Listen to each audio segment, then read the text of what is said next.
There was a lamp burning behind a window that had been dark for 11 months, and I knew, the moment I saw it, that something was wrong. I had carried linens past the east wing of Hartmere every night of those 11 months, and every night the windows there had been black, shuttered, dead. The Dowager had been moved into those rooms for her health, the steward said.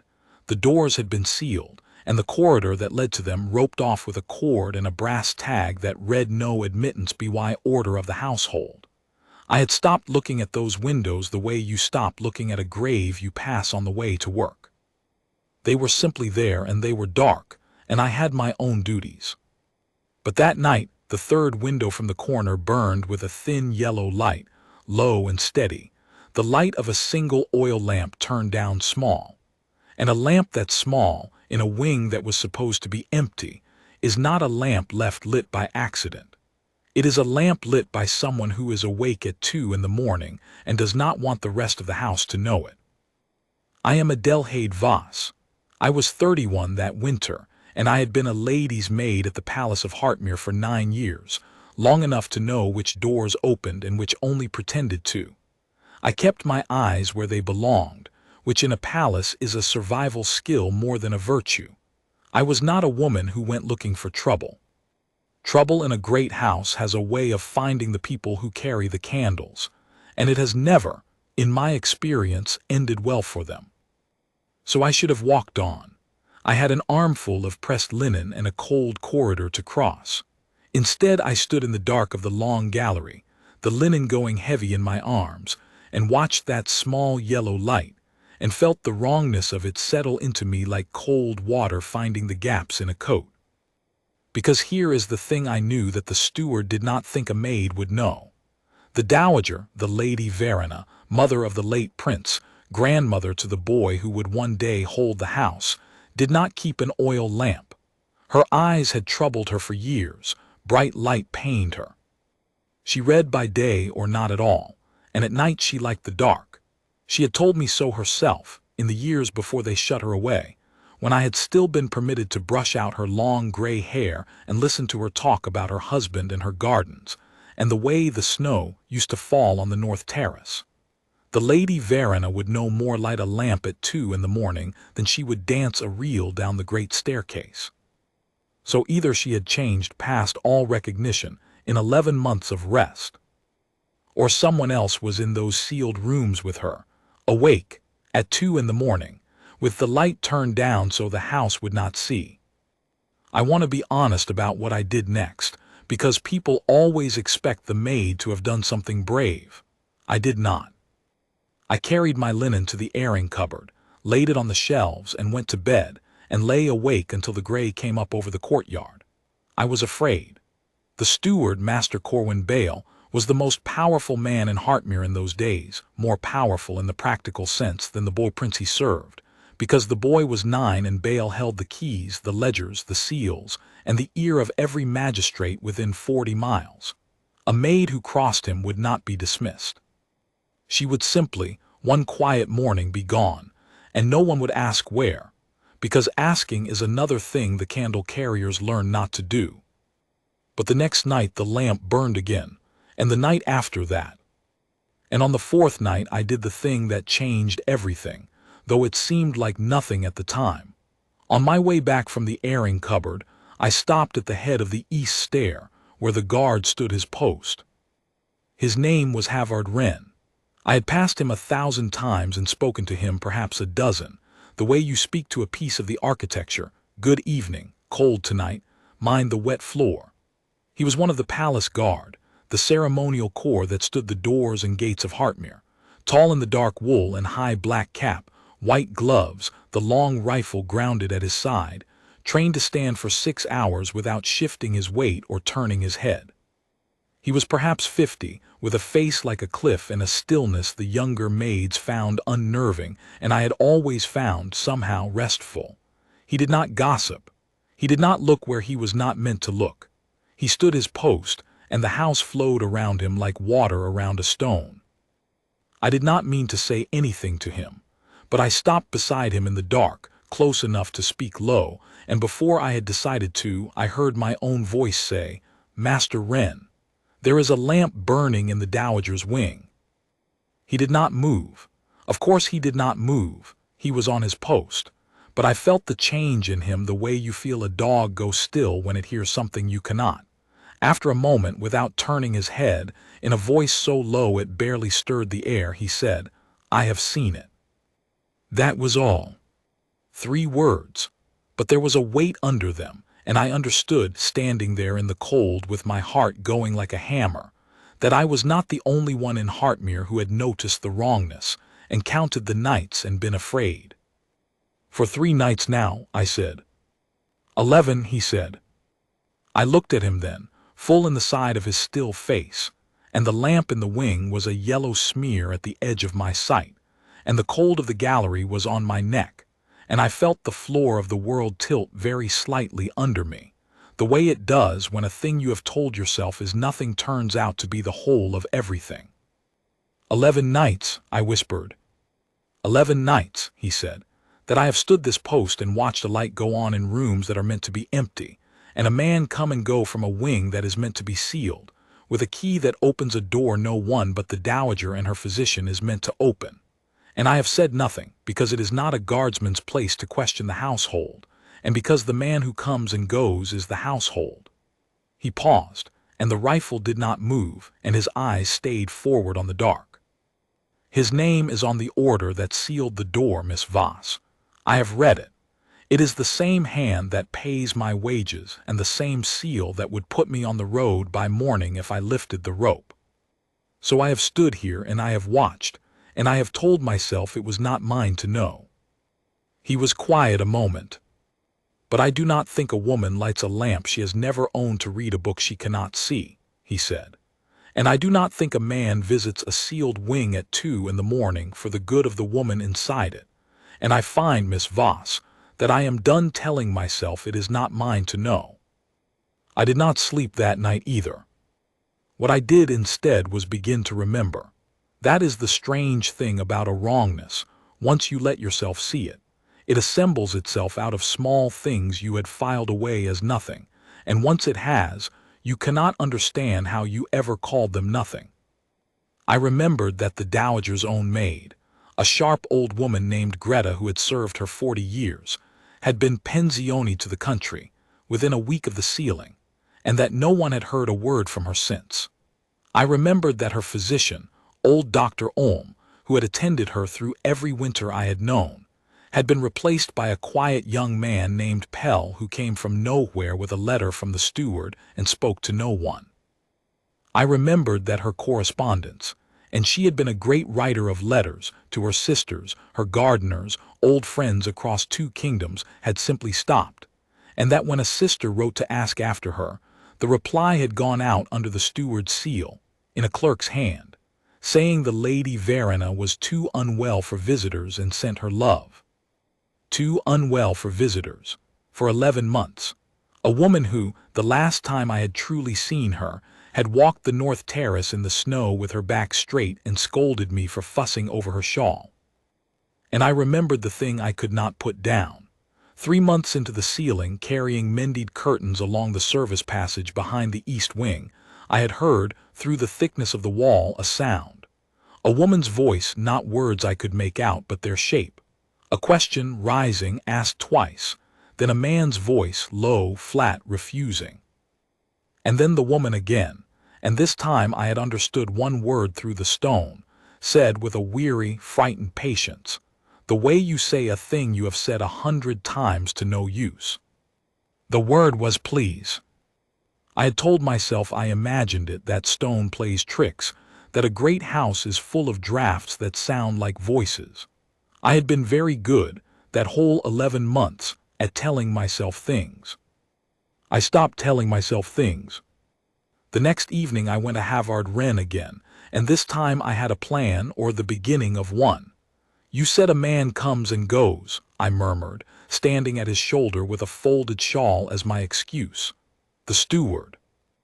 "Bale," he said, "and one other. A footman, Sefton, the tall one. He carries the trays in and brings them out." "Trays," I said, and something in me went very cold and very clear at once. "Then she is being fed, from the kitchens." From a private store, Wren said. Bale keeps a pantry off his own rooms now. Sefton fills the trays there. The kitchen has not cooked for the Dowager in 11 months, Miss Voss. I have made it my business to know who eats in this house. No dish leaves the great kitchen for the East Wing. Whatever she is given comes from Bale's own hand. A woman alone behind a sealed door. Her maid sent away, her doctor replaced, her letters stopped, her food controlled by the one man who held every key, and a lamp she would never light burning at 2 in the morning, while a man's flat voice refused her something she asked for, please, please. I did not need to be clever to see the shape of it. Someone wanted the Lady Verena quiet and shut and dependent and forgotten, and the law of the house, the very order with the steward's seal on it, was the wall they had built around her. Why? I said. Why would he? And then I stopped because of course I knew why. The Beau Prince was 9. Until he came of age, the house was governed by a regency of councils and seals, and the one person whose word could lawfully overturn the steward's, whose signature still carried the weight of the old prince's blood, whose voice the magistrates were bound to hear, was the Dowager. The Lady Verena was not a frail old woman tucked away for her health. She was the only check left on the man who held the keys.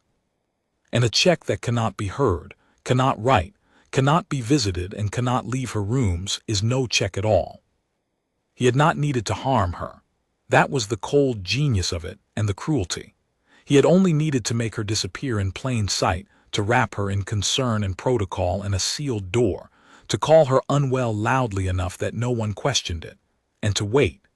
In a year she would sign whatever was put before her, or be declared unfit to sign at all, and either way the house would be his until the boy was grown and shaped to his hand. Miss Voss, Wren said, very low, and I realized I had been standing too long, that a maid who lingers at a guard's post is a thing that gets noticed, that gets remembered. Go to bed. We have said too much in one place. What do we do? I said. He was silent for a long moment. The lamp burned in the wing across the courtyard, that small, steady yellow eye, and his face was carved stone in the dark. We do nothing tonight, he said, and we do nothing rashly ever. A man like Bale is not undone by a maid's word and a guardsman's suspicion. He is the household, and we are the people who carry the candles and stand the doors. If we move and miss, we will not get a second time. We will get the country like Greta, or worse. He paused. So we will be patient and very still, and we will learn the truth so completely that when the time comes to set it before the right person, it cannot be waved away as the talk of servants. The right person, I almost laughed. And who is that? He holds the magistrates, he holds the council. There is no one over him but. The boy, Wren said. I stared at him. There is the boy, he said again quietly, eyes forward on the dark. He is 9, but he is the prince. The law of this house has not changed, only the man who reads it aloud. There is one more council at the turn of the year. The prince must be present by ancient custom, though he only sits and says nothing. The magistrates attend. The seal is brought out. For 1 hour on one day, every power in Hartmere is in one room, and the Dowager, by that same custom, has the right to be carried in to take her place beside her grandson, if she is able. He will say she is too unwell, I said. Yes, said Havard Wren, he will. So we must make certain that, on that one day, she is able, and that the room, for once, is made to listen.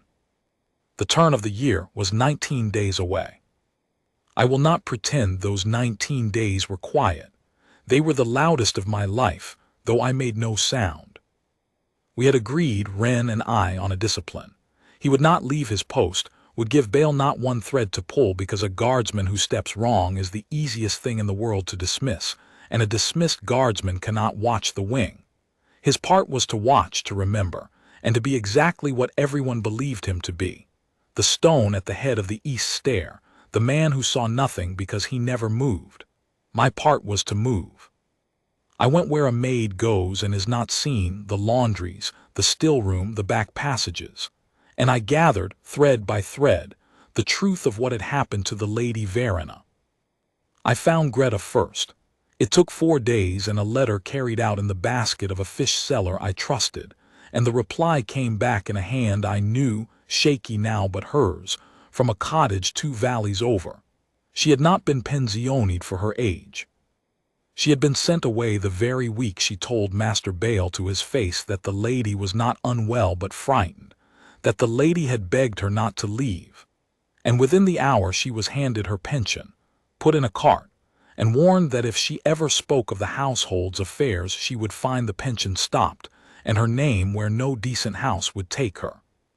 She had told herself there was nothing to be done. She, too, had been good at telling herself things. Now she was not. She wrote it all down, every date, every door, every word, signed it in her shaking hand and sent it back, adding at the bottom, "I am old and they cannot fright me twice. Tell me what to do." I found Dr. Ulm next. The old physician had simply been told his services were no longer required, and being a proud man he had not asked why. But when I went to him at night by the kitchen door of his house in the town and told him what I had heard through the wall, his old face went gray and then hard. He had attended the Lady Verena for 20 years. Her eyes troubled her, that was true. But her mind was as sound as his own, and no illness in the world called for a woman to be sealed alone behind a locked door with her letters stopped. "That is not medicine," he said, and his voice shook with fury. "That is a prison with a physician's name nailed over the door to make it respectable." He gave me a letter, stating plainly that in his professional knowledge the Lady Verena had no condition requiring confinement, and that he had been dismissed without cause the week the wing was sealed. He sealed it with his own seal, which still meant something to the magistrates, old as he was. And the young physician, Pell, the quiet one who carried his bag in and out, I did not have to find. He found me. It was the 11th day. I was in the back passage behind the east wing, where I had heard the voice through the wall 3 months before, and I had stopped there again, foolishly, listening, and a hand closed on my arm. I nearly cried out. It was Pell, white-faced, dragging me into the shadow of the buttress. I thought in that first 6 seconds that I was undone, that he would call bail, and I would go out the gates in a cart like Greta or worse. But Pell was shaking. "You're the Voss woman," he whispered. "You've been asking. Sefton said someone's been asking." His grip tightened, not in threat but in terror. "I have to tell someone. I can't, God help me, I can't carry it anymore." And there in the cold behind the buttress, in a rush of whispered horror, the young doctor told me what no one outside that wing had known. The Lady Verena was not ill, and never had been. He had been brought in fresh from his training, told she was a confused old woman who imagined herself a prisoner, told to keep her quiet and to write weekly reports of her decline for the council. He had believed it for a month. Then he had begun to understand that the confused old woman was the sanest person in Hartmere, that the only thing wrong with her was that she would not stop asking to see her grandson, would not stop asking for her letters, would not stop asking simply to be let out, and that every report he had written was a lie he had signed his name to. "He had me writing her into the grave," Pell whispered, slowly, "so that when the council met the papers would already say she was past sense and no one would think to ask her. I have been his pen, Miss Voss." He pressed a thick fold of paper into my hand, every report he had been made to write, the truth scrawled in the margins in his own frantic hand. "Take them, use them, I'll swear to all of it. I should have a month ago." I was afraid. We were all of us, I came to understand, made of the same fear. Bale's true genius was never the lock on the door. It was the lock he had put on every one of us, the certainty, drummed in by 100 small lessons, that nothing could be done, that asking was dangerous, that the powerful man with the keys would always win. He did not need the door to hold the Lady Verena. He needed us to believe the door could not be opened. And one by one, that fear was breaking. Because one still man at the head of a stair had refused to keep telling himself it was not his to know, and that refusal had given me the courage to refuse too, and my refusal had reached Greta and Ulm, and now Pell, and each of us, finding we were not alone, had found we were not powerless either. That night I told Wren everything in 3 minutes of low words over a folded shawl. The letter from Greta, the letter from Ulm, the reports from Pell with the truth in the margins. He listened without a flicker, eyes forward, the rifle grounded at his side. "It is enough," he said at last, very low, "to convince an honest magistrate, if we could reach one, and if he were not in Bale's hand." He was quiet. "But they are all in Bale's hand. That is the trouble. Paper is only as strong as the man who reads it, and Bale has spent 11 months making sure the only men who read it are his." "Then the council," I said. "The turn of the year, you said."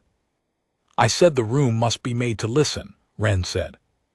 "And there is only one voice in that room Bale cannot silence and cannot answer." He turned his head then, the first time I had ever seen him break the line of his post, just a fraction, just enough to look at me in the dark. "The lady herself.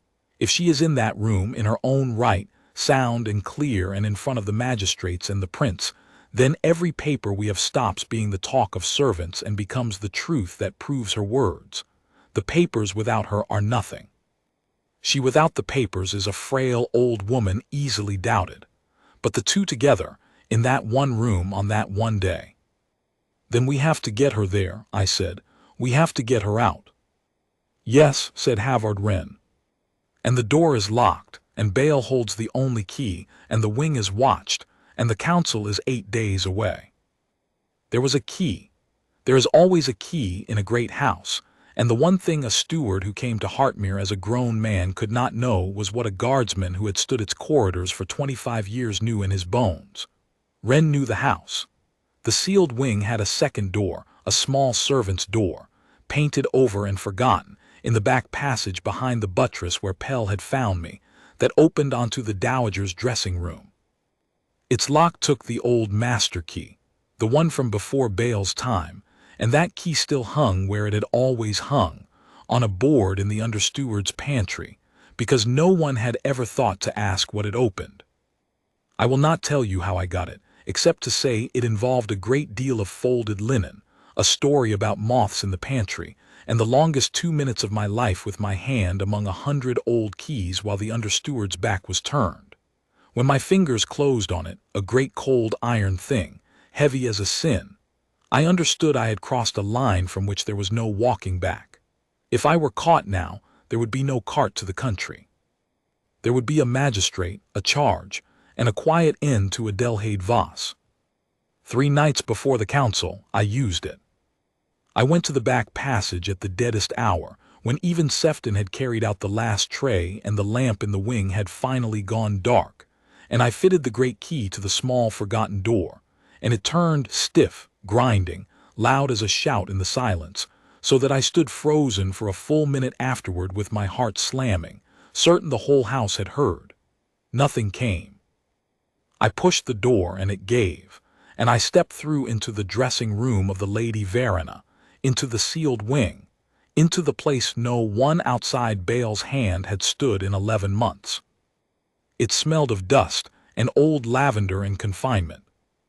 And in the next room, by the dead lamp in a chair by the cold hearth, sat an old woman with her long gray hair unbound, awake, always awake, because she had long since stopped trusting the night, and when she saw me in the dressing-room door she did not cry out. She only went very still, the way I had seen Wren go still. And then she said, in a whisper worn thin as paper but clear as the day she had scolded me on the terrace, "Adelheid, they told me you had gone." I knelt by her chair and I took her cold hands in mine and I wept, silently, the way you learn to weep in a great house, and she put one thin hand on my hair as she had done years before, and she said, Don't weep. There is no time for it. Tell me you have not come alone." She was not broken. That is the thing I want you to understand.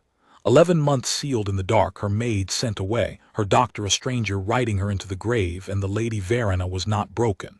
Her hands shook, and there was in her the deep animal fear of the trapped, but her mind was a blade.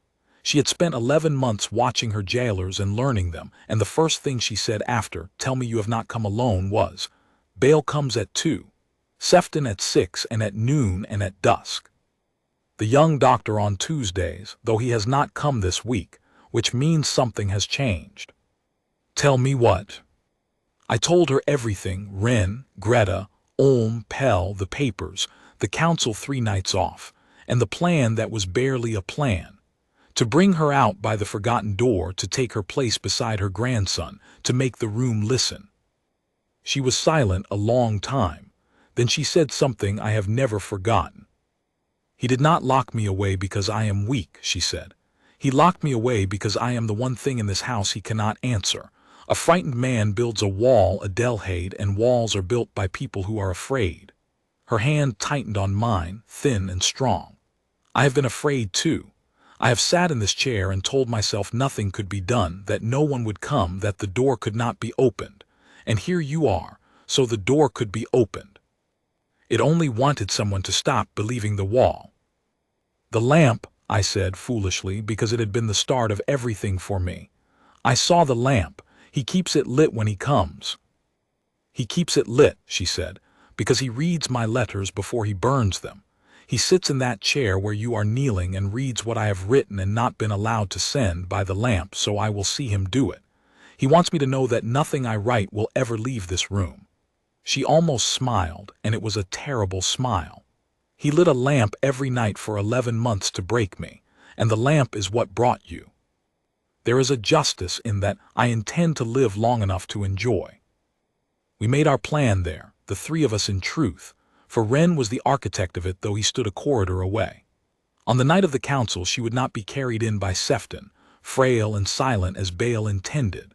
She would walk in on her own feet, in her own right, by the forgotten door at dawn before the wing was watched, with Ulm's letter and Pell's reports and Greta's testimony in her own hands, and take her place beside the boy prince before the assembled magistrates and speak.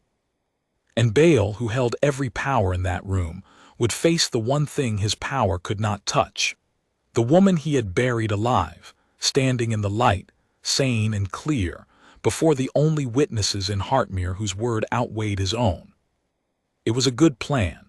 It depended on a stolen key turning quietly, on an old woman finding the strength to walk a quarter-mile of cold passages at dawn, on Pell's nerve holding, on the magistrates being honest enough to hear what was put before them, and on Havard Wren, who could lift no rope, who could do nothing but stand and watch, finding some way, when the hour came, to be more than a statue at the head of a stair.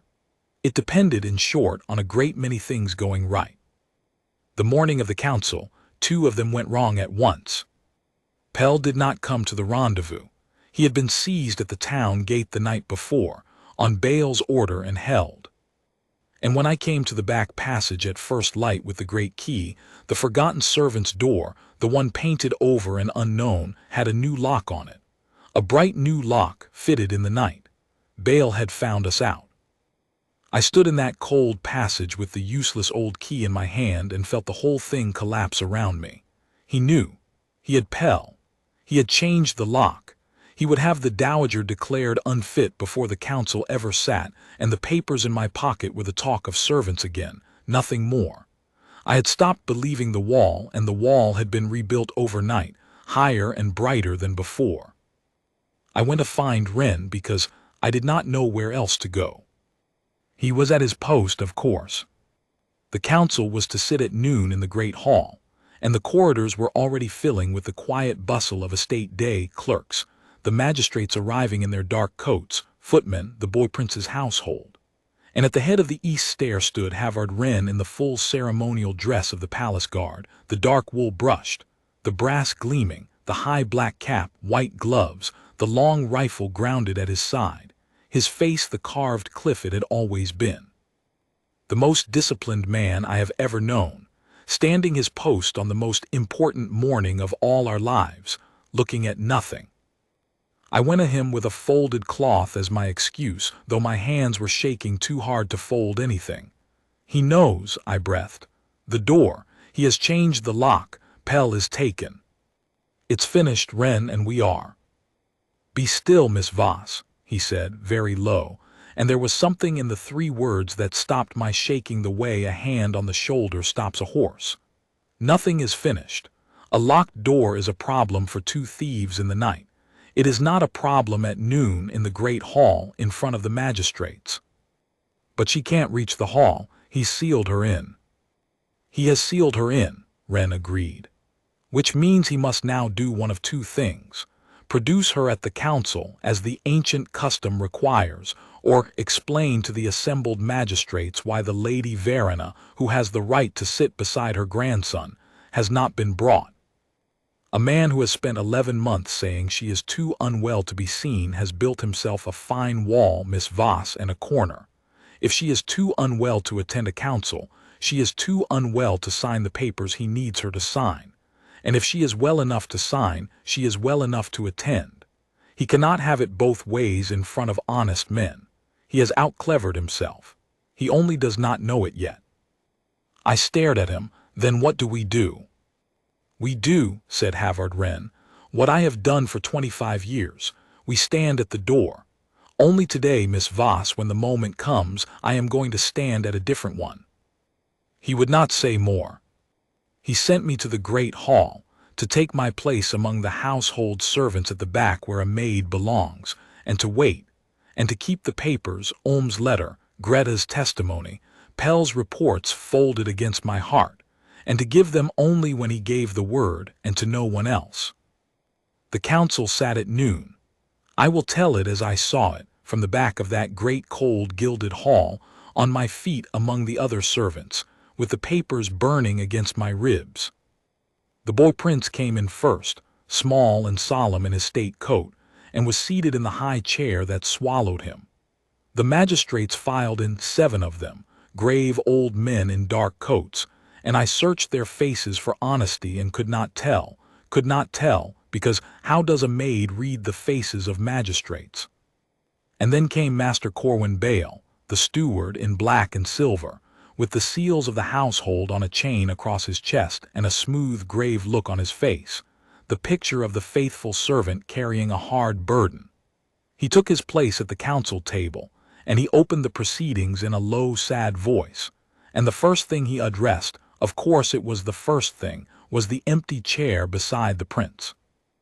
"It grieves me to report," he said, "that the Lady Verena remains too unwell to attend us, as she has been these many months. Her physician's reports, which the council has received, speak of a decline of the mind that makes any public appearance a cruelty to her. I have here a paper, prepared for her comfort, conveying her wishes to the council, that she might rest, and that the household's affairs proceed in her name through this office, until His Highness comes of age." And he laid upon the table a document, and reached for the great seal to set it beside his own. And in that moment, the moment the wall was to be sealed forever, the moment an old woman would be signed out of existence by a paper she had never seen, in that moment a voice rang down the length of the great hall, clear and level, and absolutely without fear. "The Lady Verena is at the door, my lords, and she is well enough to speak for herself." It was Havard Wren. He had left his post.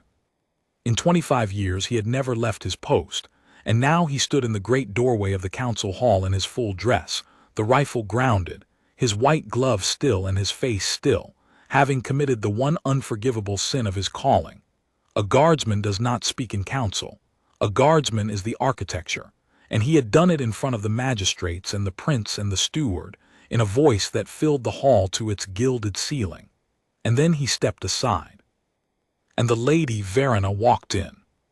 She walked in on her own 2 feet slowly, her gray hair dressed, her back straight as the day she had walked the terrace in the snow, leaning on no one, though I learned afterward that Wren had gone himself, at the dead of dawn, to the great main door of the sealed wing, the one he could not open by stealth, and had simply stood before it in full uniform and informed Sefton that by the ancient custom of the house, the Lady Verena had the right to attend the council, that he was there to escort her by that right, and that any man who laid hands on the door to stop a lady exercising her lawful right before a sitting council had best be very sure of his master's protection when the magistrates asked why.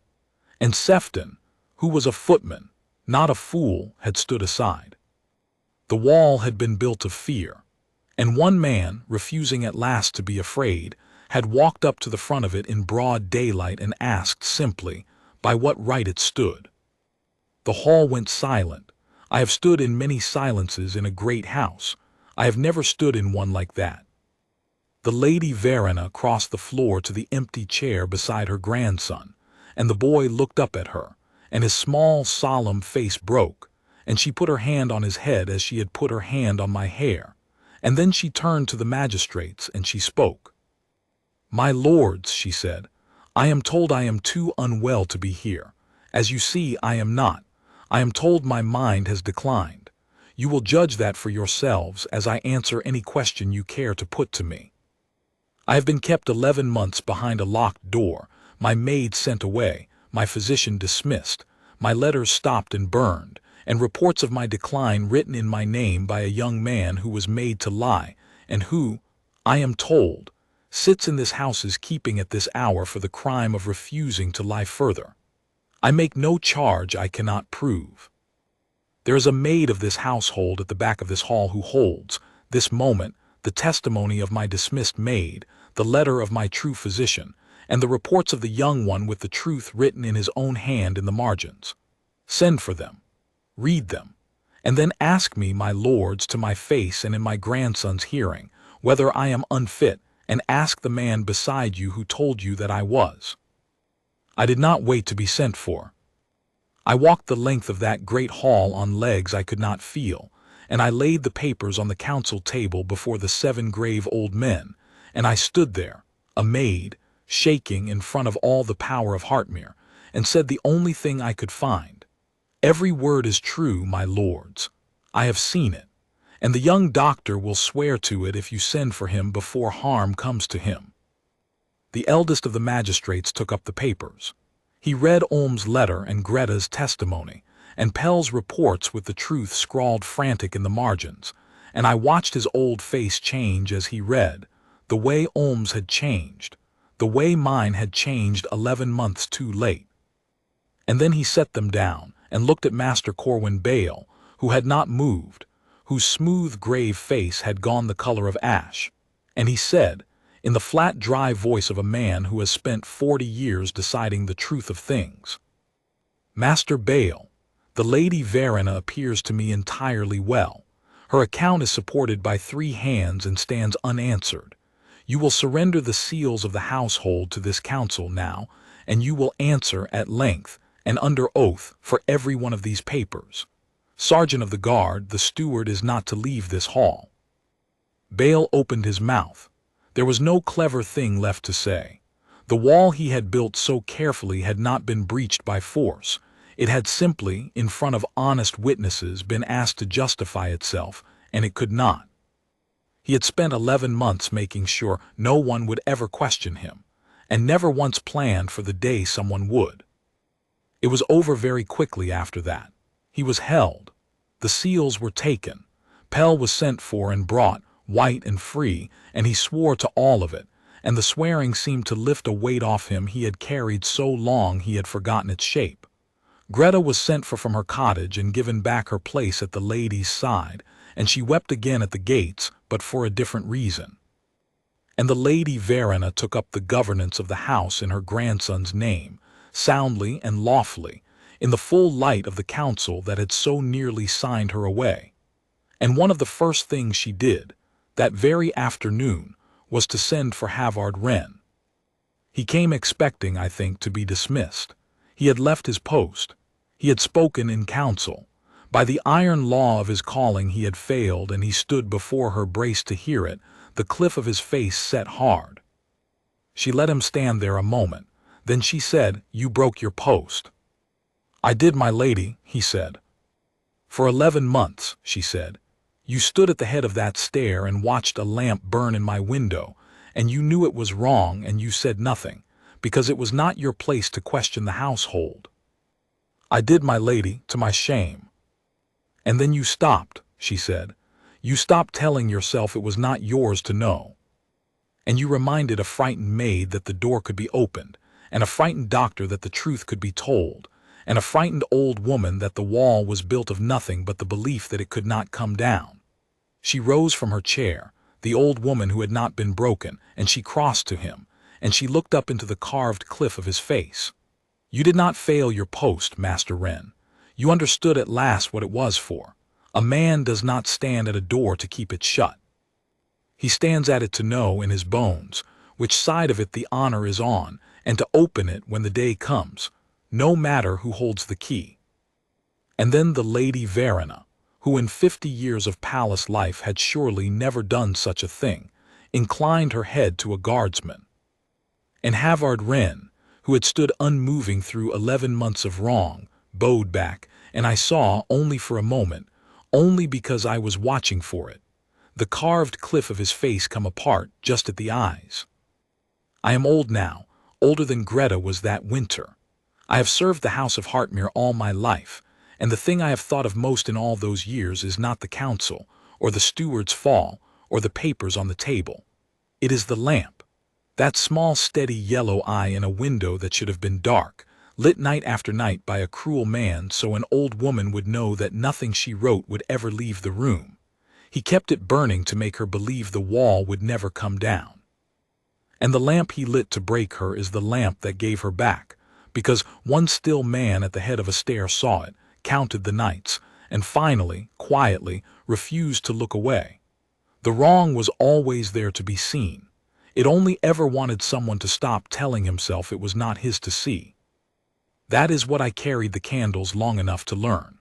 The walls in this world are high, and the men who build them are clever, and the rest of us are only the people who stand the doors and carry the linen, and that is exactly enough. A wall is only as strong as our belief that it cannot be opened, and it takes just one of us, standing very still at the right door, to stop believing.